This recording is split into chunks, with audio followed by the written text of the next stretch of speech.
भाजपने गेल्या 10 वर्ष जे पाप केलेलं आहे, महागाई वाढवून सर्वसामान्याचं जगणं मुश्किल केलेलं आहे, बेरोजगारांचा देश, तरुणांचं आयुष्य बर्बाद करण्याचं काम या लोकांनी केलेलं आहे, शेतकऱ्यांना उद्ध्वस्त केलेलं आहे, त्याचप्रमाणे गरिबांचं जीवन यांनी उद्ध्वस्त केलेलं आहे आणि ते मुद्दे यांना लपवायचे आहेत आणि म्हणून त्या मुद्द्याला डायव्हर्ट करण्यासाठी हे सातत्यानं एक प्रयत्न नरेंद्र मोदी जे असतील या भाजपचे कुठलेही नेते असतील त्यांचा तो प्रयत्न राहतो की विषयाला डायव्हर्ट कसं करता येईल.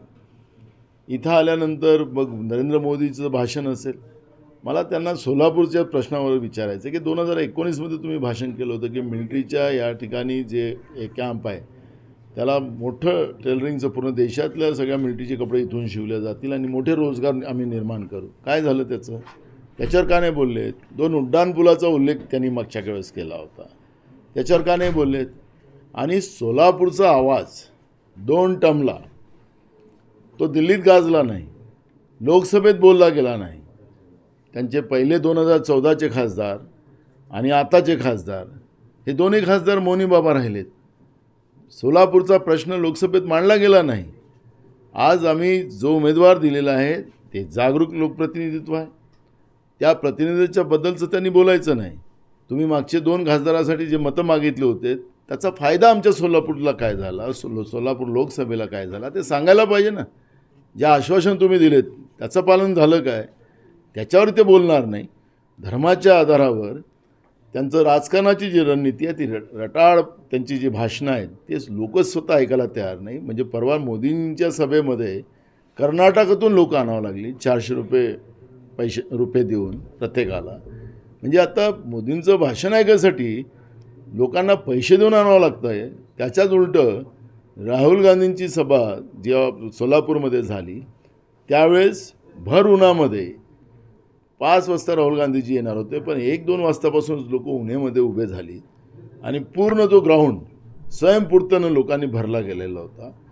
ते तुम्ही पाहिलात, सगळ्यांनी पाहिलात. एकीकडे नरेंद्र मोदीला पैसे देऊन लोक आणावं लागतात, पण राहुल गांधीच्या सभेला लोक उन्हातही उभं राहायला तयार आहेत. तर याचा अर्थ आपण त्या ठिकाणी घेतला पाहिजे. आणि ही आता मोदींची भाषणं असतील किंवा योगीची असतील की त्यांच्या शहाची असतील, ह्या भाषणाला लोकांना आता कुठली पसंती नाही. प्रचंड चीड नरेंद्र मोदींच्या आणि नरेंद्र मोदीच्या सरकारच्या विरोधात आणि भाजपच्या विरोधात महाराष्ट्रामध्ये सगळीकडे पाहायला मिळतं. आणि म्हणून महाविकास आघाडीच्या सोबत लोक मोठ्या प्रमाणात जोडले, लोकांनीच निवडणूक हातात घेतली आणि महाविकास आघाडीच्या बाजूला लोक उभे झाले. मोदी झाले, योगी झाले, आता टी राजा सिंग यांना देखील आमंत्रण दिलेलं आहे भाजपनं. आता पोस्ट रिलीज केलं की 4 तारखेला त्यांची सभा होती. त्यांचंही भाषण धर्मावरच होणार आहे. ह्या निवडणुका देशाच्या आहेत, ह्या धर्माच्या नाही आहेत, काही धर्मसंसदेचं नाही आहे, हे लोकसभेचं निवडणूक आहे. एकीकडे चीननी आमच्या देशावर अतिक्रमण करायला सुरुवात केलेली आहे आणि धार्मिक मुद्दे उपस्थित करून मतविभाजन करण्याचा प्रयत्न करतात, पण ते यावेळेस ते फसणार आहेत.